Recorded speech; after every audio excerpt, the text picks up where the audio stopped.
Yes. Good morning. It's early. It's 5 to 9 local time. And here we are. What better way to start a Sunday than with the sun shining and Ferrari Challenge about to fill your TV screen? Can't think of anything much better than that, to be truthful with you. We're here with qualifying for our Coppa Shell AM drivers who will take to the track in just a moment. Here indeed is our formal welcome to the circuit Ricardo Tormo in Valencia in Spain for the next round of the Ferrari Challenge, which is round 5. From here, we continue our travails, if you will, through Spain as we go to the Circuit de Catalunya in Barcelona. From there to Spa-Francorchamps in Belgium. And then it is Mugello for the round 8 of the season and the Finale Mondiale event. Already, people are making their way into Valencia Circuit and the Circuit Ricardo Tormo to get a very good vantage point for the race action and qualifying action to come. Track temperature 38 degrees. It was up to 60 at some points yesterday. Air temperature is currently 27 degrees. Here is the circuit in full for you then, as it wends its way through the stadium complex, if you will, of Valencia, which we love very much. 14 turns there are. 9 of them are right-handers, 6 of them left-handers. And it's quite a technical circuit with just one long straight, which is from turn 14 through to turn 1. And these are the drivers that you will see in qualifying. Paolo Scudieri, Boris Gideon. And sorry for my laughter. My laughter is brought about by in my ears. You can't see or hear this, but in my ears I have this fantastic directing team who tell me exactly what to do and what's coming next. And just sometimes, primarily through lack of sleep, they make a mistake and then say, "Don't laugh at me," which is precisely why I am laughing. So apologies. We'll see. Paolo Scudieri, Boris Gideon, Andreas Koenig, Henrik Kamstrup, Shintaro Akatsu, Charles Chan, Pino Frascaro. There he is. Alvaro Ramos, Fritz Muller, Germano Toniella, Sven Schirmer, Jan Salmon, and Alexei Komarov. And there is Paolo Scudieri with his fireproof balaclava going on. And he will be climbing into his car numbered 101 to get about his qualifying very, very shortly. So after my momentary humorous interlude, alluding to my friends that work so hard in production, we can see Pino Frascaro drives for the Rosso Corsa team. There's Andrea, who is boss of the Rosso Corsa team, speaking to Pino. And Pino, well, classified P13 yesterday, which is a great shame because he had a spin. And he was doing very well prior to that point. Here's Germano Toniella, the Inico Reparto Corsa Ram driver. Germano finished yesterday's race in a very creditable P9.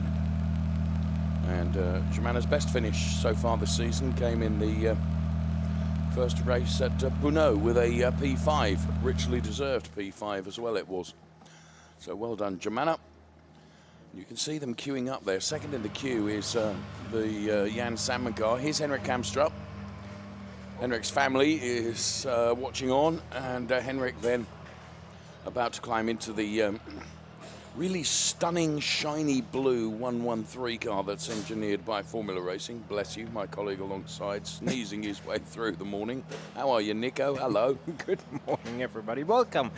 If it's not Franco, it's you. Well, absolutely. And as you can all tell, Dave is having a blast this morning, and we are having a blast here in Valencia. It's maybe a tad warm, maybe 10 or 15 degrees more than we would like. No, actually, it's really, really nice. It's actually really lovely. If it stayed this temperature, I think I'd be pretty happy all day. But yeah, we know it's going to get up to mid-30s, don't we? Indeed. And I mean, this is somewhat challenging for us and everybody around. It's as challenging for those drivers, and it will be as challenging for those drivers as will it be for anyone, because they are in the car, and even though there is air conditioning in the 296 challenge, with all the fireproof gear and the race suits and the helmet, it is going to be proper warm. Yesterday we had track temperatures up to 61 degrees. That's proper warm as opposed to pretend warm, I guess. I think you can make that case and make that argument with Alex Komarov files out of his pit into the fast lane and will be out on the track fairly soon. Fast lane, fast zone, everything's fast, isn't it, when it comes to the Ferrari Challenge? Good morning, Andrea. Mr. Gagliardini then, who is a driver coach and very unsmiling this morning. He looks after Sven Schirmer.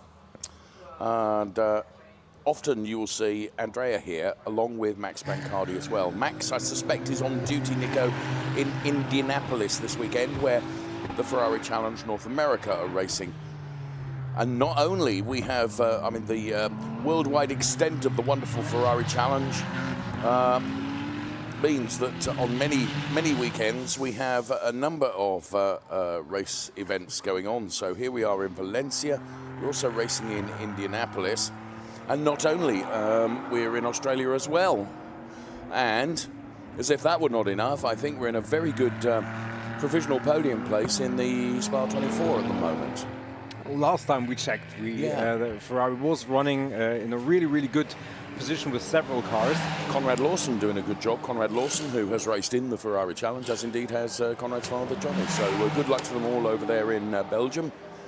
Good luck also to the outer house Ulrich driver, Boris Gideon,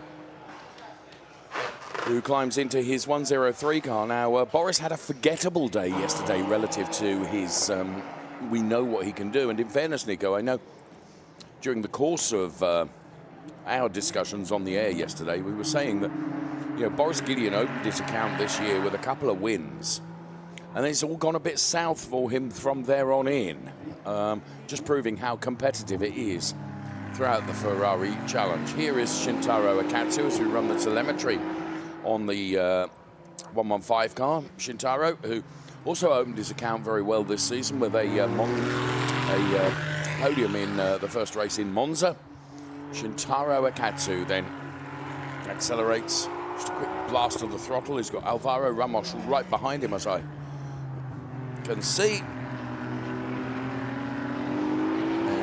And yes, we're beginning to see the drivers gradually accelerate away and get the cars up to cars, tyres, brakes, everything up to temperature so that they can begin posting their hot laps, as it were, for qualifying. Yesterday's race was a commanding performance from Andreas Koenig, who took the win. It was also a commanding performance from Sven Schirmer, who in the first third of the race, I'm tempted to say, really stuck with Andreas Koenig like a tube of glue dispensed across the back of Koenig's car. Sven Schirmer was there, but eventually Andreas was able to break away, wasn't he? And I think Sven Schirmer thinking banking the points for P2 is better than really going all out for the win here.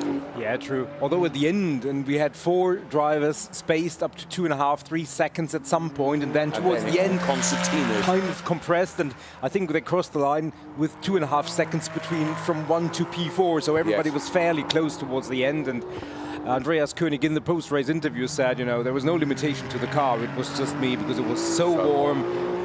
But he held on and made no mistake, and he kept his P1. And when it got close, he withstood the pressure and earned a P1. And today is going to be very interesting for Andreas because he has been really quick, but he's failed to put it together a complete weekend, Saturday and Sunday. That's a good point. One of the days has always fell off for him. Yes, you're right. And therefore, if he wants to have a real say in the title chase, and you said Sven Schirmer, he is almost 30 points to the good of everybody else. And you've made the point very eloquently and articulated it very well over the course of our broadcasts. What Sven has done is just bank points, hasn't he? He's been super consistent in terms of earning points. Absolutely. Both Jan Sandman and Andreas Koenig have more wins to their name this season. However, it is Sven Schirmer with 1 win, but a almost uninterrupted series of podiums, P2s, P3s, which have really helped him to stretch his legs, capitalize on mistakes by others. And there is Jan Sandman. Now, he's a driver that always pushes to the limit, as you can see. Getting the back end of the car out, and, you know, actually, that image could not have come at a better time when you were just saying that, you know, the likes of Jan Salmon and Andreas Koenig seemingly always going to push really, really hard, and sometimes that can bite them.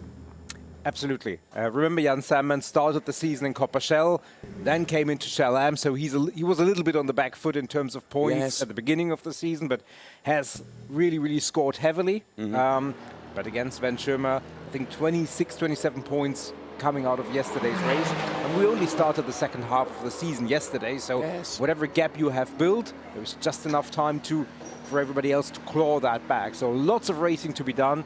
There is Andreas Koenig. Yes, he's waiting to be released by the team that will send him out, Emil Fry Racing. The relationship the drivers have with their teams is critical. Now, what you can see here is a new set of tyres going onto the Pinot Frascaro car. Generally, what happens is the drivers will go out on a scrubbed set of tyres that were used yesterday for the first part of qualifying to get everything, to get their eye in, to get the car all set up, and then they'll come in and take a new set of tyres. Pinot choosing to do that quite early on in the session. Oftentimes, you get to halfway through the session before that tyre exchange takes place. I wonder if temperature is having anything to do with that, Nico. Yeah, I rather think that, and we saw it yesterday, the drivers will want to minimize the time they spend in the car, because already at this early hour, it's fairly warm. Yes. So, tire preservation, but also composure preservation. Driver preservation, yes. Yeah, is part of the rationale. So we expect maybe the drivers to do a couple of more laps, fewer than they would ordinarily. And I think what you just identified is a clear indication of that. May not apply to all drivers, but certainly in this case, there is a good chance. And we may see some drivers who will just forego the run on yesterday's tires and just say, well, you know, the likes of Andreas Koenig who feel like the car setup is perfect. There's nothing we need to try. There's nothing we need to change. We can just go out on the new fresh set directly. We will find out. 22 minutes remaining. We follow Henrik Kamstrup, who was part of that four-way battle yesterday. He had a really good day yesterday, in my opinion. Took a podium. Only his second of the season, which belies his talent, in my opinion. The Formula Racing driver, Henrik Kamstrup. You don't very often see Henrik without a smile on his face. I mean, he loves his Ferrari Challenge racing, and he did really well yesterday. Really impressed with Henrik taking a P through, a 3, so he was on the podium. And there is Stefano Guy, who's supporting him and helping him. Meantime, here is Mr. Consistency, Sven Schirmer, going very quickly. At the moment he's P2, but as you can see, the S1 and S2 sectors are coloured purple, which would suggest this is going to be a time that may take the provisional P1 away from Jan Salmon, but we were very early in this qualifying session. And sure enough, Sven Schirmer takes 10th and 3/4 out of the Jan Salmon car. Germana Toniela is third fastest at the moment. So Sven Schirmer, the Penske Sportwagen Hamburg driver, is currently P1, and this is how he achieved it, by being aggressive where he needed to be aggressive, but placing the car absolutely perfectly. Here's Paolo Scudieri. This will be the first meaningful time that we'll potentially see from Paolo Scudieri as well. So Sven Schirmer, Jan Salmon, Germana Toniela, Shintaro Akatsu, Henrik Kamstrup, Alexei Komarov, Alvaro Ramos. They are the 7 cars that have posted times that you can see so far, and it's quite a gap between P1 and P7 of very nearly 6 seconds, but expect that to really compress and the gaps become much less as the session continues for the 20.5 minutes that we have remaining. Here is Shintaro Akatsu, the Ainiko Ripato Corsa Ram driver, whose Sector 1 was a personal best. And there you can see as we go on to the pit wall, love to be able to split these shots as we do, so we can show you the car and how the car looks on track, but also the emotions that are felt right throughout the teams that engineer these drivers at the same time. You win and you lose as a team in motor racing. That has never been truer than in the Ferrari Challenge. Yeah, absolutely. And we see that, hear that time and time again, and it comes from preparation, it comes from driver coaches, it comes from the mechanics, the engineers, the team bosses, everybody pitches in. Pino Frascaro is getting ready to go out again. Just look at the focus and concentration, and may I say, a bead of sweat or two across the brow of Pino Frascaro. I'm surprised Mrs. Pino isn't there with a damp cloth to mop his brow. Such is her loyalty. There is no question to it, but yeah, whatever. Shintaro Katsu crosses the timing line, P3. We're still, I want to say, 2 seconds away from where pole time was yesterday, even at the sharp end of our timing chart for the moment. So let's see what Henrik Kamstrup can do about that, but certainly indications are we still have some ways to go and some potential in the cars and the drivers to battle for even better times, and Henrik Kamstrup is taking tenths out of the Sven Schomer time. I think there may be on a fresh set of tires, there may be even more in there, but you know, it's always good to have a banker, and with the large gravel beds, which the forefront of this picture very eloquently shows us. Nothing like a banker, is there? And that's what many drivers have done early on in this session, but now Henrik Kamstrup, you're right, the differential is big. It's a full second quicker than Sven Schomer. Way to go, Henrik Kamstrup, with his aerodynamic hairstyle. That's helped him no end in terms of, it's similar to mine, but he's quicker than me. He's really delivered a great time, hasn't he? A 1:34.992, which is perhaps more reflective of where we expected it to be, Nico? Yeah. Just reference Andreas Koenig, pole time of 1:34.131, so about 8 tenths quicker. So as we can see, Sven Schomer is being fitted a new set of Pirelli P0s. You called him grumpy yesterday. I'm not sure if, and you explained it, what you meant by it, but I still think he might take exception to that. He might be grumpy about it. Very possibly. You reckon? I hope not. No offence is meant. To say, I get on very well with Sven Schomer. What I'm saying is, or what I said is, as he tries to get himself out of that hole that he dug yesterday, is that Sven Schomer is somebody that is always fixated and concentrating, and yes, can give a brusque appearance, if you will, such as his determination. Yeah, absolutely. He is very determined, and he has a high standard that he wants to meet from himself and everybody else around. And sometimes when he has walked through the pit lane and through the garages, when perhaps he has not achieved what he feels he and the car is able to achieve, he has given the demeanour and look of being a tad grumpy. Fair play. Forgive me, Sven. No, I think that's a very accurate, and Henrik Kamstrup very accurately improved on his previous best time, as he has shaved another 2 or 3 tenths off his previous best, and Paolo Scudieri comes closest, but as you can see, he's still a full second away from the Henrik Kamstrup time, but he's the second driver to beat the 1:36 mark for today. I'm sure lots will follow, but Paolo Scudieri, good first part of qualifying. Do you think, I mean, we've not yet seen the likes of Andreas Koenig and Charles Chan posted a lap time. Is that because you think they're coming out on fresh rubber straight away, Nico? Which was what you intimated earlier might be a possibility, just to minimize the exposure to the temperatures. It's a possibility. I mean, you always know what the right strategy was at the end of qualifying. Of course. It's a little bit more difficult to gauge that before qualifying. I think there are different strategies, and we see that the likes of Andreas Koenig, Charles Chan, and Alvaro Ramos are just on their outlaps, and that means we have no drivers who are still in the pit lane who haven't posted a time. Some have already come in for presumably for a tire change, but now that we're about half distance of the qualifying session, it would be fairly late to come out on yesterday's tires, go through the progression, and then change with enough time left. You know, it's all an assumption, but we'll figure it out. Henrik Kamstrup has figured it out, and he's actually beaten yesterday's pole time. So a 1:33.735 now is a full 2 seconds quicker than everybody else. I'm sure that gap will come down, but it's going to be a good effort to beat that time. Henrik Kamstrup really putting a strong performance. And for him now, the strategy becomes, well, do I push more? Do I preserve the tires for the race later on? We've seen that yesterday, a few drivers really doing short stints, but then coming in and saying, whatever I can achieve, maybe get a tenth more, it's not worth the extra strain on the Ferrari P0s, and have decided to park the car. Will it be interesting?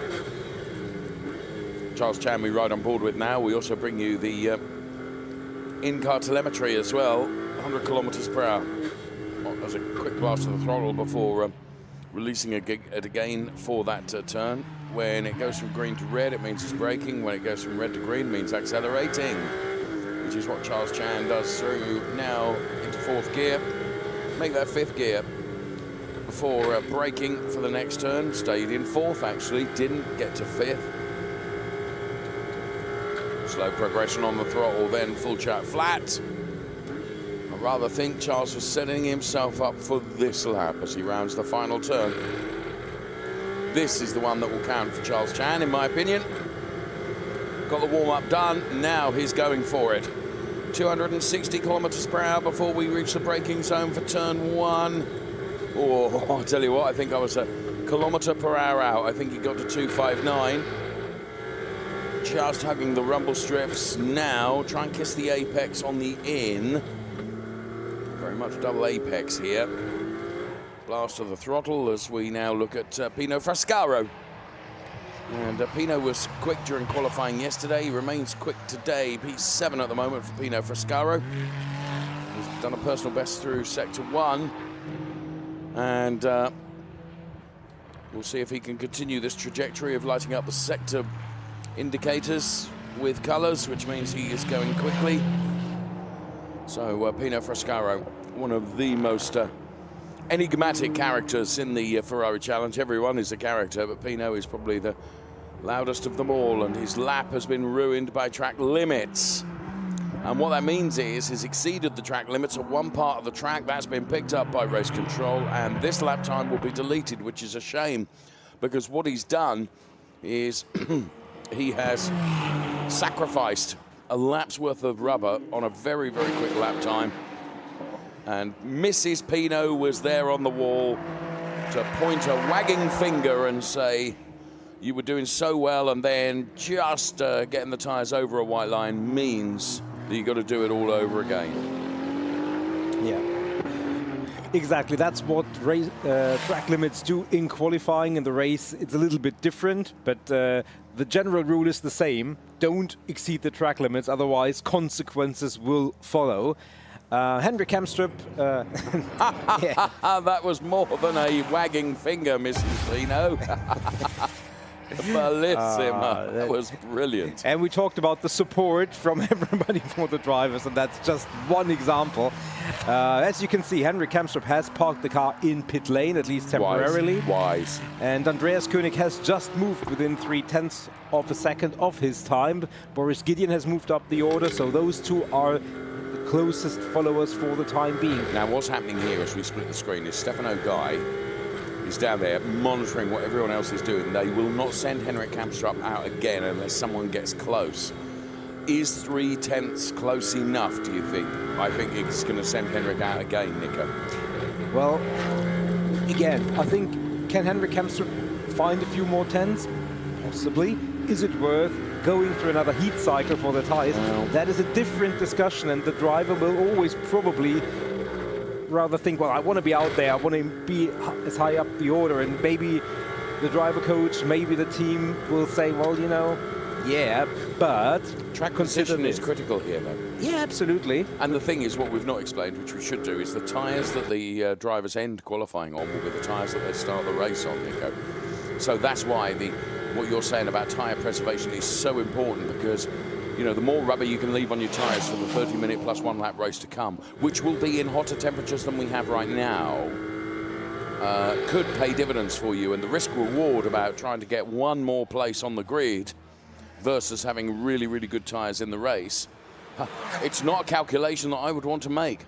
No, in fairness, we were having, I don't want to say we were scared, but with 60 degrees of track temperatures, we expected there to be a natural drop-off at the end of the race for the Pirelli P0s as Pino Frascaro around. And that's how hard they are. They're pushing really hard in qualifying. Yeah, absolutely. I mean, they're really on the edge. Now that gives the team a chance to look at tire pressures, etc. So I don't think the tire drop-off was as pronounced as we thought in these extreme conditions. Maybe so. Will that change approaches for the teams? We will find out. Charles Chan has put it on to P5, which is exactly where he qualified yesterday. Good qualifying from him, had a good race for most of it. Had an a spin in the race, and that dropped him down a few positions. But still, good showing from Charles Chan throughout the day yesterday. And talking briefly about track limits, we've already had more than 10 track limits, and that has cost the likes of Jan Sandman, who, as you can see, is way down in P11. He has already had 2 laps disallowed. You've taken the words out of my mouth. I was going to say there are a number of drivers that are out of position at the moment in qualifying, appreciating there's still 9 minutes to run. Jan Sandman is one of those, in my opinion. Oh, absolutely. And another driver just having a lap deleted or disallowed is Boris Gideon, who exceeded the track limits in turn 1. And that's one of the typical spots where you run the long straight, and if you don't scrub off enough speed, you can easily just run a little bit too wide on the exit of that turn, which is exactly where Andreas Koenig and Paulo Scudieri are heading for. So it's this apex, and if you just run a little bit too wide, you drift to the outside further than Andreas Koenig does, who nails it. Yeah, that's perfect, isn't it? Perfect execution. But if you run too wide, then you know that's your lap is already done effectively after just a couple of 100 meters. There is Sven Schömer, you already said, P4, not to his satisfaction, no doubt about that, but he is pushing, he's trying. Thus far, Henrik Hemstrup's time fairly stable. Still the best first and final sector of the track. I was clearly wrong. I thought Stefano Guy walked away from the Henrik Hemstrup car. He kind of arrow pointed with his fingers as if to say, go out again, Henrik. He hasn't moved, he's stayed in the pit lane, which is wise, isn't it, Nico? Try and preserve that car, try and preserve his tyres if he can. I wonder what the cutoff will be, because you've got to think you'll be out on track, you've got to go through that heat cycle, warm up again. You know, there will come a point in time where there's not enough time left in the quality session to make it worthwhile to go out again. Absolutely, and you know, Andreas Koenig is pushing, but also track limits to his lap. So whatever he attempt at improving he had is not happening on this attempt. Sandman has improved now up to P5, and he's on personal best for Sector 1 and Sector 2. To the best of my knowledge, is the lap clean and tidy for him as Sven Schömer crosses the timing line. And Sven Schömer is 5th fastest, Boris Gideon is 4th fastest, Sandman now has gone 3rd fastest, Nico. So showing the pace that we would expect to see from Jan Sandman, who's coached by Charlie Hollings. So that is the Jan Sandman car that we're looking at. Oh, the back end of the car just letting go a little bit, I think safe for now. Yeah, first sector just 1/10, less than 1/10 of the pole time, so he is maybe the driver we should have our crosshairs on in terms of maybe going for that pole position, but track limits, and that means that lap also doesn't count. Andreas Koenig was briefly in the pits, but has come out again. To answer your question, I think Henrik Hemstrup will feel like, you know, enough is enough. I have done what I've done in exactly the right strategy. If someone takes pole position away from me, fine. They've got it, yeah. The downside of going out again and putting another 3 or 4 laps through the tires, just not worth it, especially with 5.5 minutes remaining. This is Fritz Müller that we're looking at right now, driver of the 155 car from Go Motorsport. Fritz Müller is currently running in P10. Sven Schömer, middle sector, a purple one. It's P5 at the moment for Sven Schömer. Is this going to show a improvement for him? Well, on track it does. So P2, Nico. Wow, and that was within that 1/10 of a second. Sven Schömer really pushing and coming close. 5 minutes remaining. Will he go for another one? Will he try and snatch that pole position? I know what his intention is going to be. I think I know him. We know him well enough.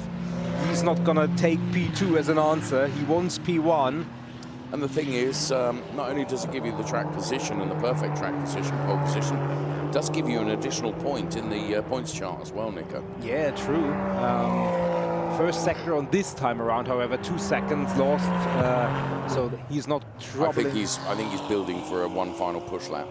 That is fair. That is quite possible. Fritz Müller, he is heading for the timing line, as you can see. 1:33.7 is the pole time. P11 becomes P9 with a personal best. Oh, that's Jan Salmon. I'm sure it is. It's Jan Salmon beached. So can he get it out of there? I think it's dug in too much. Just a little bit sideways and then trying to correct, and that was just too much. Red flag is out. 4 minutes, 10 seconds.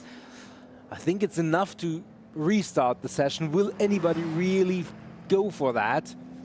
It's going to be a few minutes before we know, because the recovery is going to take a few minutes. Well, as the red flag came out, it was Henrik Kamstrup, Sven Schirmer, Andreas Koenig, the top three.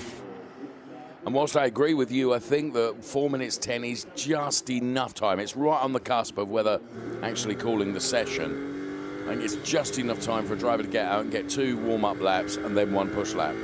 Yeah, because remember, whatever lap you are on, when the clock hits quadruple zeros, that lap will still count. So you have 4 minutes and 9 seconds, 0.999 to go through your warm-up routine. There is his driver coach, Charlie Hollings. Thanks, guys. So Charlie there is the very left of your picture. He's his driver coach. I mean, for this session, for Jan Salmon, the best he can possibly achieve is a P4 if he stays where he is now, if the session restarts again. Indeed. There we could see Shintaro Akatsu. I think he was heading to the end of the pit lane. Ready to be in the queue? Ready to be the queue, yeah. Potentially, but certainly in the queue. Henrik Kamstrup did it early, did it well. Is it enough for pole? I think it could be, Nico. I think we could be seeing our pole sitter with a time which is not quite as quick as yesterday. Is that correct in terms of pole? It's a little bit quicker, actually. We had a 1:34.1. He's out of the car, Nico. Yeah, he's out of the car, and he was ready to go again, though. The crash helmet, hands device, all still on. It must be warm in the pit lane there with all that gear and garbage on. But you can see that Henrik is smiling. I think Sven Schirmer seems to be tightening his belts, Nico. I think he might consider going back out again. This is Sven Schirmer, who's currently second fastest, merely 9/100ths behind. The session is going to restart, Nico. I can bring you that update in exactly 55 seconds from now. Well, the drama is going to build. I'm really, really curious to see who will go out again, and maybe we'll get a shot from the end of the pit lane. There is Giacomo Altoe. Koenig is being pointed away by Giacomo Altoe, his driver coach. Come on, get in there, get in there, get in there, get no traffic. There's Charles Chen going through, I believe. Or no, it's Fritz Müller. Yeah, Fritz Müller. There is Giacomo Altoe, who... Come on, Andreas. I told you to go. Yeah. And he is P3, was just overtaken by Sven Schirmer. Sven is, at the moment, there you can see Shintaro Akatsu, as you pointed out, he is going to be the queue, and he was #1 in it. We're 9 seconds away from the session restarting then, which will have 4 minutes and 10 seconds remaining. This is going to be exciting as the light goes green. Let's go back to qualifying then. Here comes Shintaro Akatsu. Pino Frascaro's on his way right now, followed by Fritz Müller, then it's Andreas Koenig. Paolo Scudieri, you can see as we split the screen, he's had enough, he's not going again. He feels that the P7 that he's been able to deliver is the max that he can extract from him at the car. And there is Paolo. I'd say Paolo will perhaps think that he could have maybe nailed a bit more. Boris Gideon is there. Stefano Guy and Henrik Kamstrup not going again. He is taking his hands device and crash helmet off. And Sven Schirmer has also just filed out of pit lane, so we have... Good notice, yep. With Alvaro Ramos as well, 6 cars currently out of the pit lane. Comes Charles Chan now. Which will make it 7 by our reckoning. And, well, 3 minutes and 15 seconds remaining. So Charles Chen clearly thinking, well, you know, I'll let the others get up the road. Yeah. I will just have one real warm-up lap, possibly, maybe just barely 2, and then will be on my own on the track, potentially. Let's see how that all works. I mean, with everybody really pushing towards the end, there is always the risk of someone else landing on the gravel, which we don't hope, but it's one of the rationales, and I think it's one of the rationales that Henrik Hamstrup will also consider along with his team, is like, you know, what if I go through all that and it's for naught? So that's the gamble, isn't it? Absolutely, and the higher up, the more you will err on the side of caution potentially. So we will see. 2.5 minutes plus 1 lap potentially is what we will have in this qualifying session to determine our grid for the race this afternoon. So Coppa Shell AM drivers then, pretty much half of them out there in the final stages of this qualifying to see what they can do. At the moment, provisional pole is with the man on the left-hand side of the screen here. That's Henrik Hamstrup being congratulated by Paolo Scudieri. Great camaraderie in the Ferrari challenges. Here comes Andreas Koenig, having gone through a warm-up routine through 1 lap. Now we run the clock on the ML Ferrari racing driver, Andreas Koenig. He's currently 3rd fastest. Yesterday's race winner.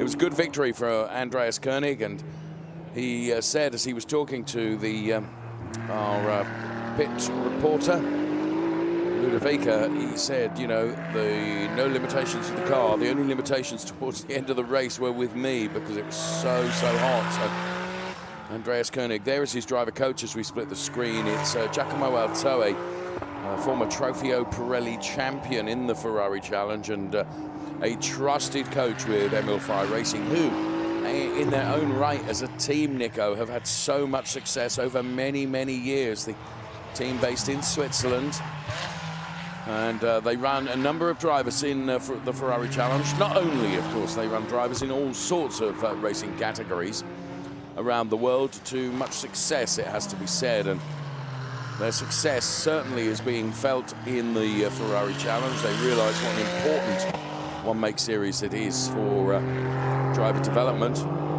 So Koenig then, Sector 1 and Sector 2, relative to his previous best times, nothing to write home about, but he will have time for 1 more lap, Nico. Absolutely. Thus far, we haven't seen any personal bests. Well, I say that Alvaro Ramos is the first one to put a personal best since the intermission, so we will see what happens at the gun. Sven Schirmer's previous lap wasn't very quick, but has also been compromised by track limits. He also will have 1 more shot, but now it is literally crunch time. Pretty much everybody going again. Alvaro Ramos improves 1 position, relegating Pino Frascaro. He is able to respond, however. Well, he's certainly out there. Sven Schirmer has said, well, you know, no point in going again. I don't think the track offers... No, and he will know, you know. He will know. Only he can make the decision, the judgment. He's the one that sat in the car. Checkered flag is out. This must be the last lap then.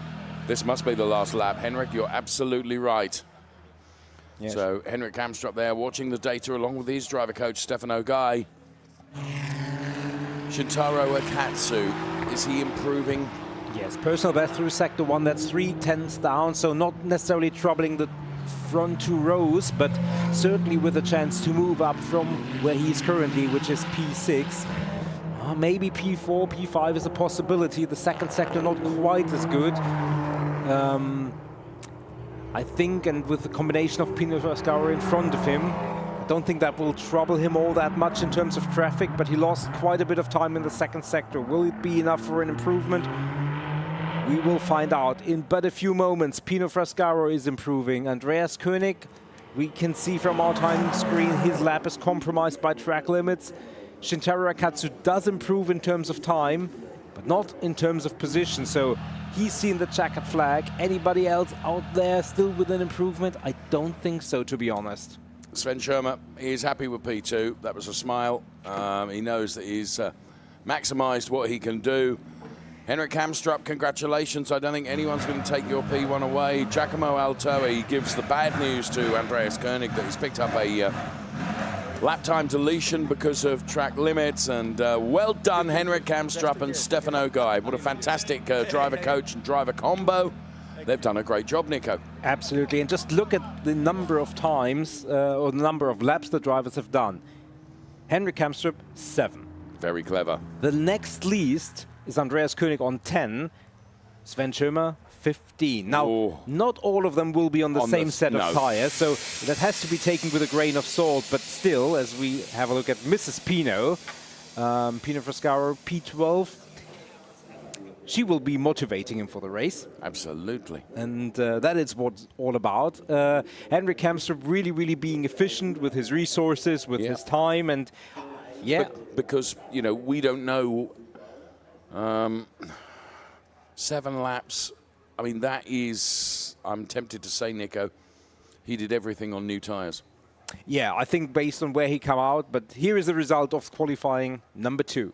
Henrik Kamstrup P1, Sven Schirmer P2, Andreas Koenig P3, Jan Sandman P4. Going to be very interesting front 2 rows. Then it's Boris Gideon, Shintaro Akatsu, Paolo Scudieri, and Germano Tognella. Ahead of Fritz Muller, Alexei Komarov, Charles Chan, Pino Frascaro, and Alvaro Ramos. That's how it looks for our qualifying. Ferrari Challenge, Coppa Shell AM qualifying done and dusted. Qualifying sessions still to come for Trofeo Pirelli AM, and also for our Coppa Shell drivers as well.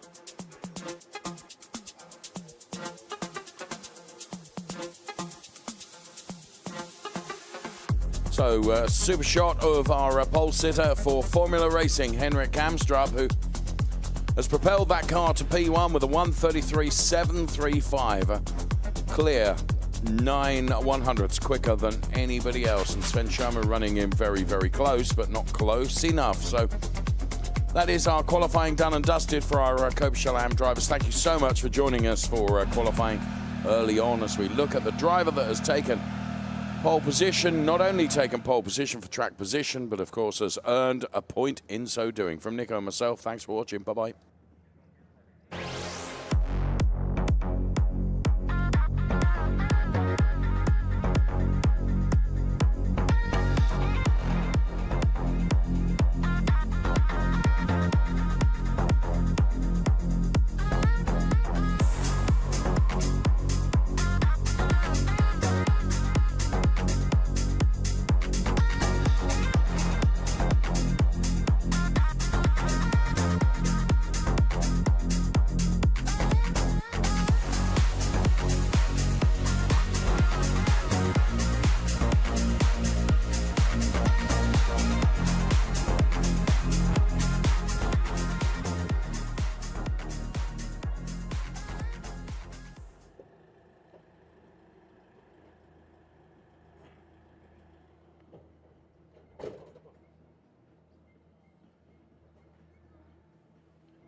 Hello, everyone. Welcome and a very good morning to you to the Circuit Ricardo Tormo. It's round 5 of our Ferrari Challenge 2025 calendar. And you join us for qualifying. And you join us for qualifying of our Trofeo Pirelli and Trofeo Pirelli AM drivers, who will take to the track for 30 minutes combined together to set the best lap times they can per category, to give them the best starting position they can per category within the race to come. As I mentioned, this is round 5. It is Valencia. It's the halfway point of our season now. From here, it's an 84-hour walk. If you chose to walk from Valencia to Barcelona, it's about a 4-hour drive, in fairness. Then it's Spa-Francorchamps, then it's Mugello for round 8, the final round, and of course the Finale Mondiale event as well at the end of October in Mugello. Hello, Mr. Magpie. 1, 2, 3, you're supposed to say. 43 degrees, the track temperature, air temperature 30 degrees. Now, I mentioned we've got 2 categories qualifying together, the Pirelli drivers and the Pirelli AM drivers. The Pirelli drivers, they're easily identifiable by the red strip across the top of the windscreen. The AM drivers with the white strip across the top of the windscreen. Here is the stadium-based Valencia circuit then. 14 turns across its 4 kilometers. The circuit named after the 2-time world champion Grand Prix motorcycle racer Ricardo Tormo. 9 left, 5 right-handers.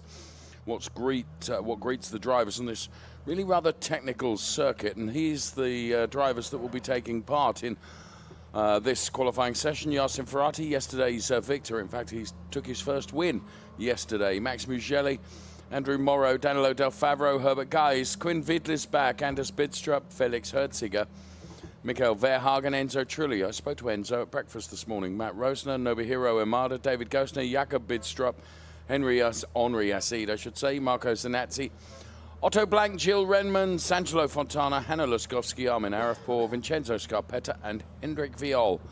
Some 21 cars in total, and we already have 6 of those cars filing their way out of pit lane right now, including Andrew Morrow. Took a podium yesterday. There he is in the number 4 car. He is a Trofeo Pirelli AM driver, and indeed was Trofeo Pirelli UK champion. Max Mugelli, just ahead of him, was on the podium yesterday. That was richly deserved, Nico.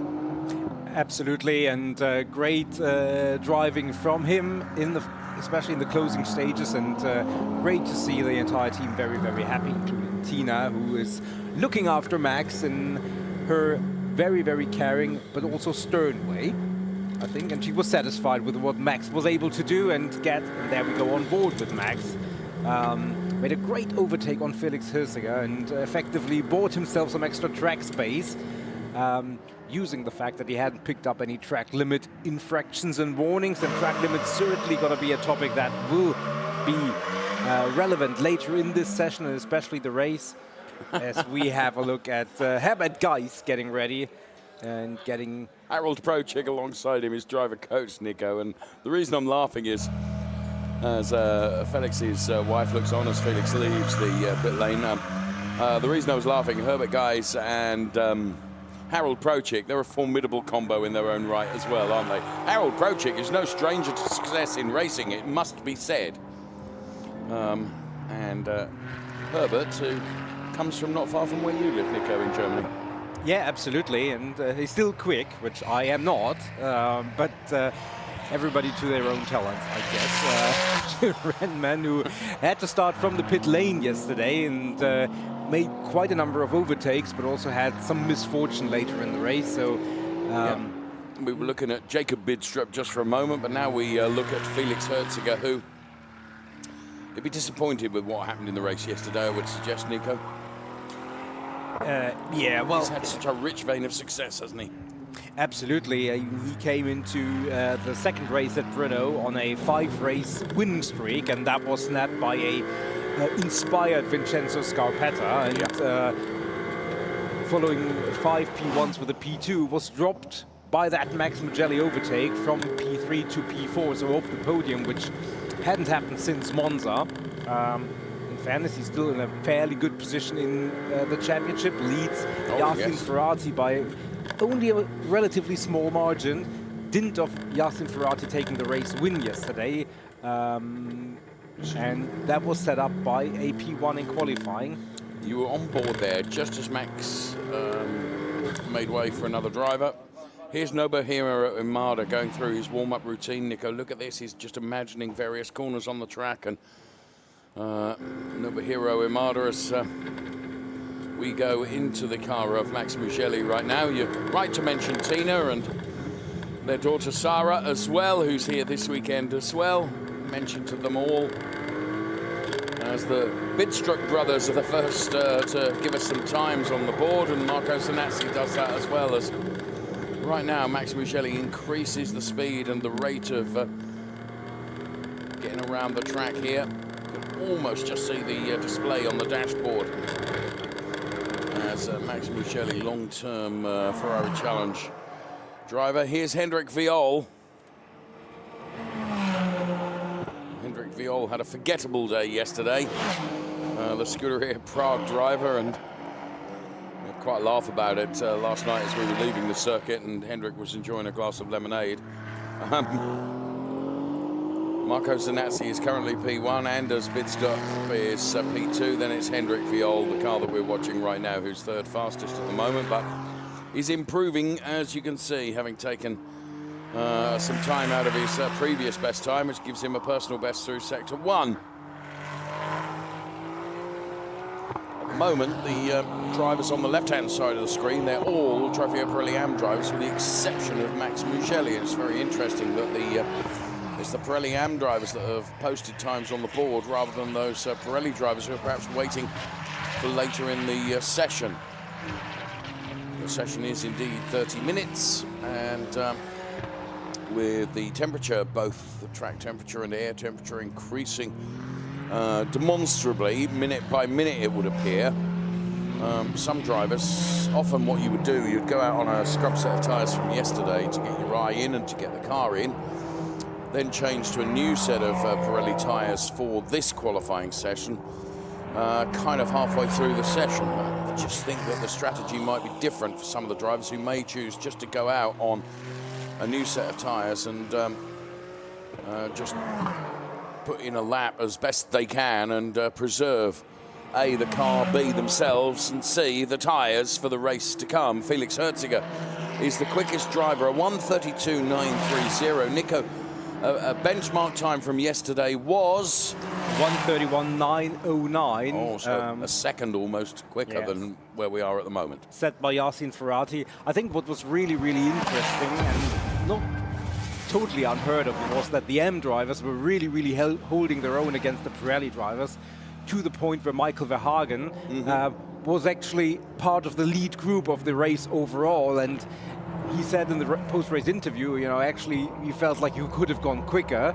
Obviously there was no point for him to get involved with the Pirelli drivers because it didn't matter for him in terms of points. Felix Herziger into that turn with a little bit of a sideways moment, trying to eclipse his own best time, and a 1:32.293 is quite a little bit closer to yesterday's time.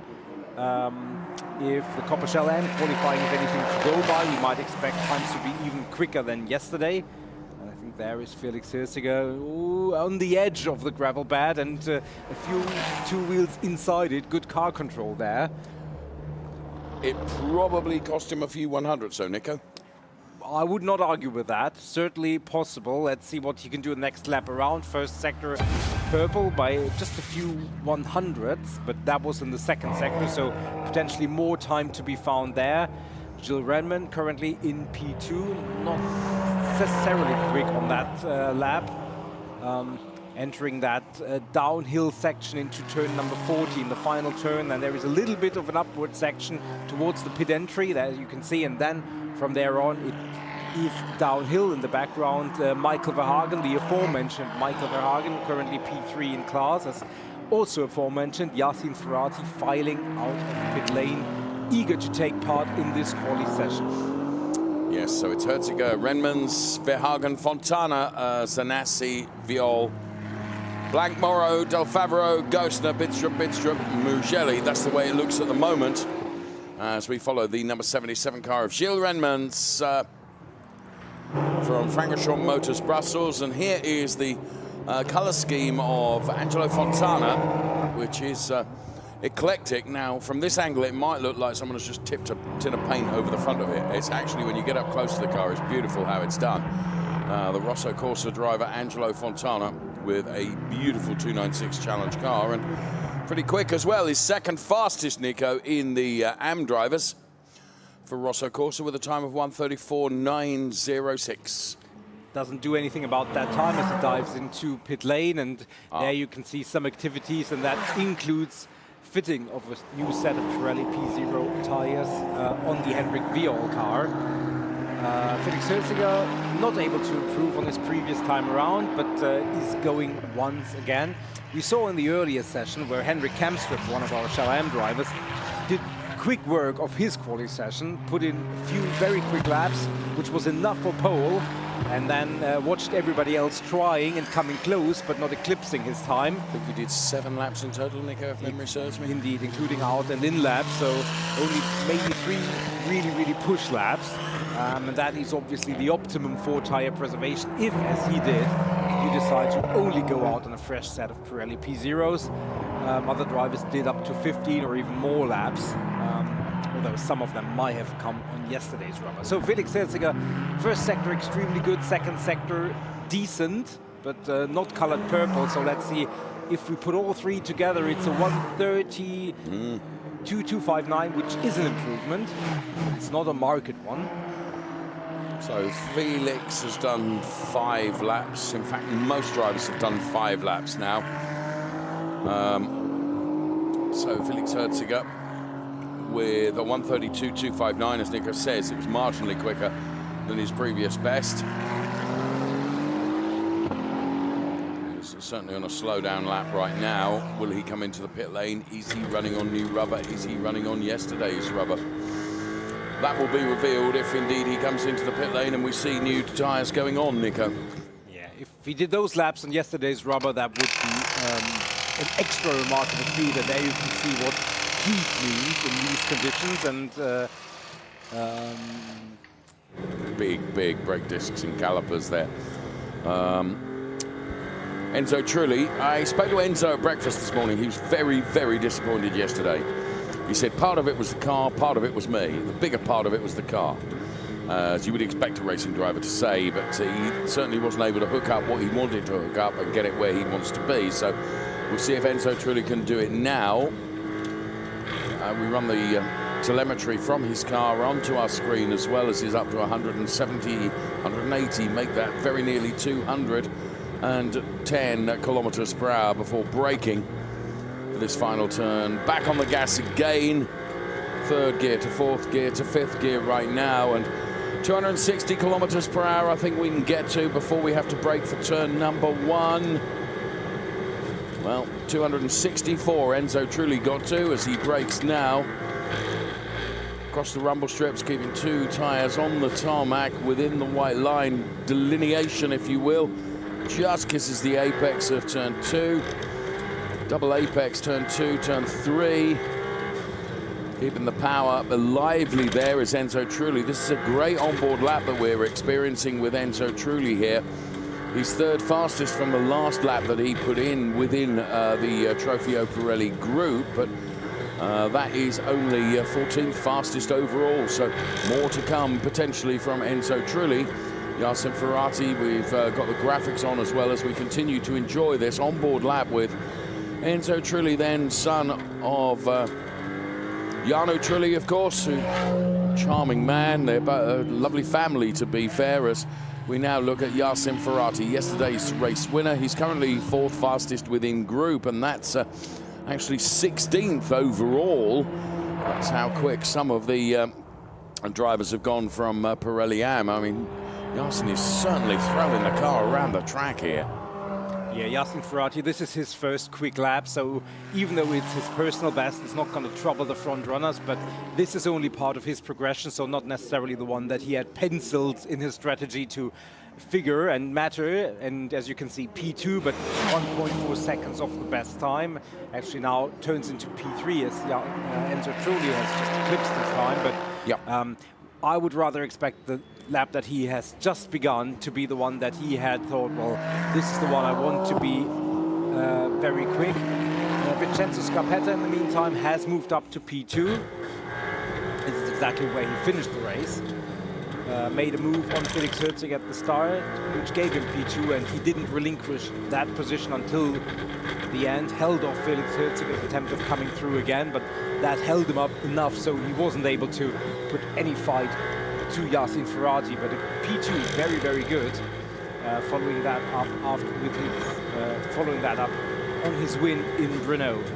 Yassin Ferrati, as we can tell, first sector purple by only 1/1000th, but if you can salvage that for the rest of the lap, just be enough. But certainly we will find out what he can do over the rest of the lap. Now, we're actually on board with the car of Enzo Trulli, although we've got the graphics on Yassin Ferrati. And now we look at the number 34 car of Enzo Trulli from a different angle. But Yassin Ferrati, Nico, it may have only been 1,000 through Sector 1, but he did accumulate more through Sector 2. Is this going to be a new P1 time from Yassin Ferrati? No, it isn't. Yes, it is. Yeah, just the number 4 didn't change, but yes, it is the 1:32.015, so we're within 1/10th of yesterday's pole time. So Yassin Ferrati following up yesterday's performance with an equally impressive one there. Attacking the curbs, a little bit unsettling the car, maybe lost maybe a few 100s there. But be a bit smoother through there. That might gain him a bit more time even, Nico. That's what we're saying, if we could do it. No. Yassin Ferrati, good time, and we see more movement. Hanno Laskowski just moved it up into P1 in the AMS, the MFRI racing team. Yeah, with a round of applause, half distance of this session, 15 minutes elapsed, 15 minutes remaining. Jarno Trulli put it on to P5, but his previous lap time was disallowed due to track limits. That'll be Enzo, as opposed to Jarno. Sorry, Enzo. But I bet Jarno could still do it, Nico. Well, there is no question. Although Enzo might think, well, actually, I'm the quicker one. But that's an inter-family discussion that we're not going to get involved with. Enzo Trulli. Someone that's leaving it late to go out, forgive me interrupting you, because we split the screen, we can see Nobuhiro Imada, who, I have to say, by dint of good fortune yesterday, as he was spun around and faced virtually all of the oncoming traffic from being the wrong way around.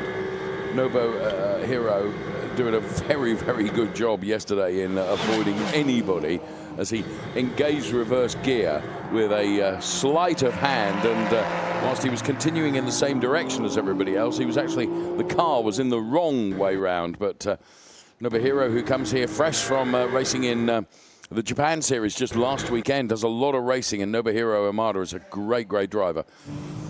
So he'll be back out shortly. Hanno Laskowski is the best of our AM drivers ahead of this man, Danilo Del Fabro, who's P2, and it's Herbert Geis, who is P3 at the moment. So Michael Verhagen will have something to say about that, I suspect, although he is still in the pit lane, Nico.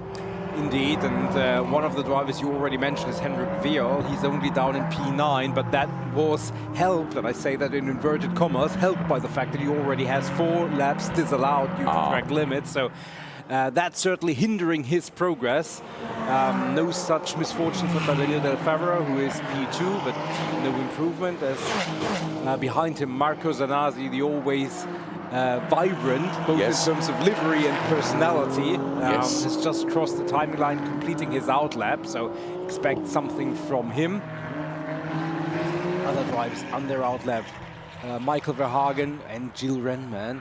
And yeah, Nobuhiro Imada hasn't really figured, Henry Hassit also hasn't figured, Max Mugelli, the aforementioned, not a meaningful lap time on the board, so 12.5 minutes remaining, still lots of moving expected, and we saw yesterday a red flag in the session can really trunctuate and change the strategy for some drivers. So leaving it late can have its downside sometimes. Yes, it certainly can. And now David Gosner has gone quickest for our AM drivers ahead of Hanno Laskowski and Herbert Geis. Just looking at the lap tally for drivers, Nico, the most is Anders Bidstrup, I think, who's done 9 laps. The same as Hendrik Viol and Jacob Bidstrup. Many more are on 5s and 6s. And Yasin Ferrati has maximised by only doing 5 laps.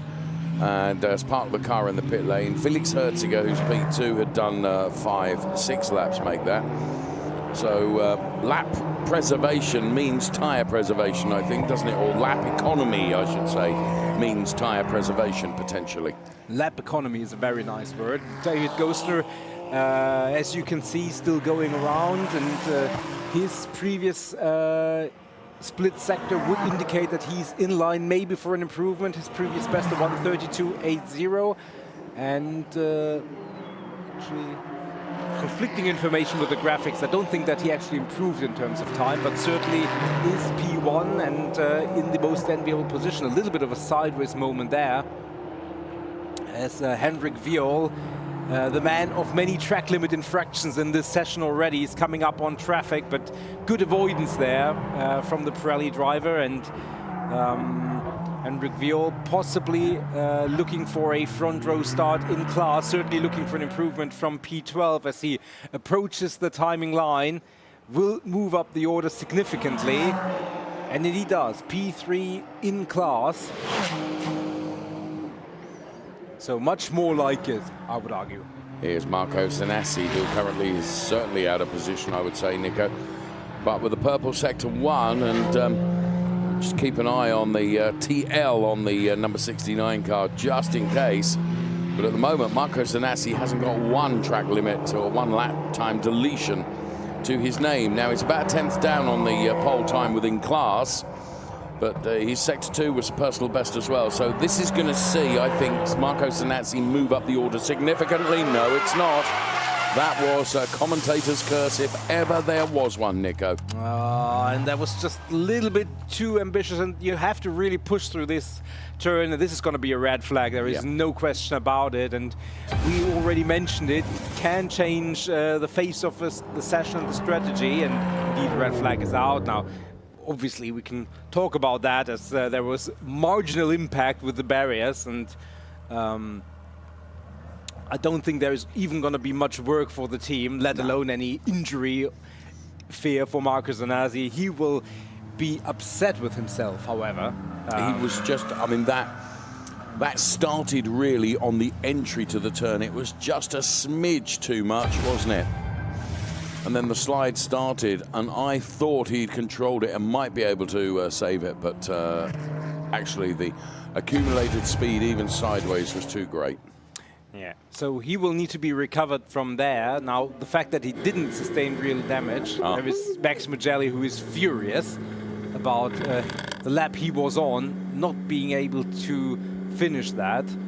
In fairness, where that car was in the gravel, being in the final turn, it meant any attempt of an improvement would have been thwarted anyway. We've seen other instances where cars were off in turn 1 and drivers felt like, well, I could have finished the lap, I could have still finished it, but with the clock counting down, obviously race control will say, you know, when there is a car in the gravel, you can't really improve. That may not apply for someone who's just closing on the finish line, but fair is fair. And same rules apply for everybody. David Gostner applied his racecraft the best in the AMS thus far, and his 1:32.820 mean he is P1 provisionally. And he was quick yesterday as well. Had a good qualifying, good race. Well, there is Marco Zanassi looking at his car, I believe.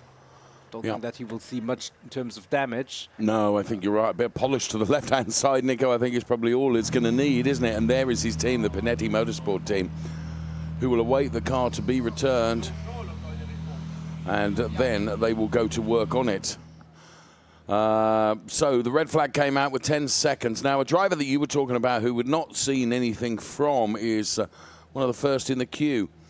In fact, he is the first in the queue, and that's Henri Acide. You can see him down there, ready to go out as soon as we get information from race control as to when the session will restart, and that's something that we will get. And as soon as we have that information, we will bring that to you. The red flag came out with 9 3/4 minutes of the session remaining. So still adequate time. I'm not going to say plenty of time, but there's adequate time for drivers to go out and potentially improve. But it's always made more difficult, Nico, when you've got to do it all over again, you know, because the drivers get themselves into a zone. Absolutely. Now, looking at our AM standings in the graphics on the left hand of your screen, you're going bottom to top. Who's out of position? Andrew Morrow is certainly in P12, who was on the podium yesterday. Marco Zanazzi, well, that's clear in the barriers. Michael Verhagen, who was our race winner and the quickest of the AMs, and one of the 2 or 3 quickest cars overall. Angelo Fontana, Otto Blank, Jacob Bidstrup, Herbert Geist, Danilo Del Favre, Hendrik Viol, Anders Bidstrup with a good qualifying thus far. Hanno Laskowski was on the podium yesterday. Danilo Del Favre feels that he has done as much as he can do. He's out of the car. And there is Max Mugelli. Vincenzo Scarpetta. Apologies. He is in P3 in Pirelli, so I'm not going to say he's satisfied because he's not P1, so he's not going to be satisfied, and he's not supposed to be, but decent enough position. Compare that to Henri Hassid, who we see at the front of the queue, who is P nowhere, P21, hasn't set a time, so he certainly has the urgency, and that is illustrated by his current parking place. When you look at some of those drivers that are out of position that you've just highlighted, Nico, Andrew Morrow being one of those, he's done a lot of laps, he's done 10 laps. So too has Otto Blank, 11 laps for Hendrik Viol and Danilo Del Favre. We know that Danilo has parked the car. I would suggest that Hendrik Viol is still in his car. You can see it almost sent a picture there as Henri Hassid is P0, as you say. He's not even set a time yet for Kessel Racing, but he will be out. Nobuhiro Amada is another one. Right, the session is going to restart in 1 minute's time.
I was just looking at the side of Michael Verhagen's car, and one of his partners is called Lots of Hair Extensions. That's where I'm going as soon as this session is done, and saying, is there anything you can do with my with my head, Michael? Get your people to have a look at this. I don't know how I'm able to shake my head more loudly than I'm currently doing, but anyway, no preferential treatment to sponsors on the air, Mr. Richardson. Do as you please. Just saw it and I thought, oh, how appropriate is that? Well, 9 minutes remaining in this qualifying session. Max Mugelli is slowly getting back into rhythm. Michael Verhagen already a little bit quicker. There, just underneath the yellow, it's can you see it? Look.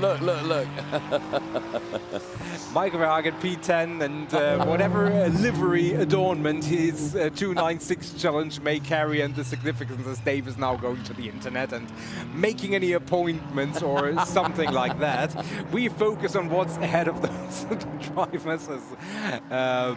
There is Herbert Geist, and as you can see from the orange O's on the graphics, that means out, and that means they're not out of the qualifying session, but that means on their out lap, on their way to getting back into time attack and time trial conditions, making sure they get the cars and themselves back in the rhythm. 8 minutes remaining. This is going to be a lot of traffic on the track. It is going to be busy, isn't it? Overall, we've got some 21 cars, and barring 6 or 7, they're all out on track. So yes, you're absolutely right to point out that it's going to be very busy as we watch the Scuderia Prague driver Hendrik Viol being chased by the pro racing driver, which is Herbert Guys. So there, Hendrik Viol then accelerates now, as does Herbert Guys. Let's ride on board. This is a great onboard shot with Max Mugelli, the CDP Eureka competition driver who was on the podium yesterday. Will Max Mugelli be able to do the same today? Well, he's currently qualifying P4 in class, P5 overall. Good showing from Max Mugelli. It's Yasin Ferrati and Felix Herziger ahead of Vincenzo Scarpetta. Best of the AM drivers, David Gosner and Hanna Laskovsky, both of whom are still in the pit lane, Nico. Yes, absolutely. First good sector times coming up on our timing screen. The first one, we saw him at the end of the pit lane. Henri Hassi, 2/10 only down on Yasin Ferrati's time through sector 1. Let's see what he can do through sector 2.